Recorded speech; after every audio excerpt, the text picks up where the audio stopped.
Okay, ganito. Meron tayong gawa dito na Whirlpool na microwave. Ang complaint ng may-ari nito, ayaw daw uminit, pero umaandar. So, tinesting natin, nilagyan natin ng tubig, ayaw uminit. Pero may napansin tayo, umusok. So, nun pala, nang chinek natin, okay naman lahat, bukod tangi nito, magnetron. So, kaya umusok, tingnan nyo to. So, umusok. Lumabas ngayon yung ng filament. So, confirm, nasira tong magnetron. So, binilhan natin, pinilitan natin ng bago, tapos tinesting, okay na siya, gumana na siya.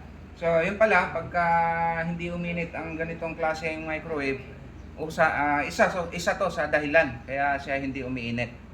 Pero hindi lang naman yan, kasi ito, kasi nito napakamahal nito na bahagi ng piyesa ng microwave pag ito ang nasira. So, ang price nito, nag-range to ng 1,000 hanggang 1,100. So, nakadepende na yan sa klase at yung nagbibenta. So, yun lang, pag may ganitong microwave kayo, isang dahilan na nasira is the magnetron.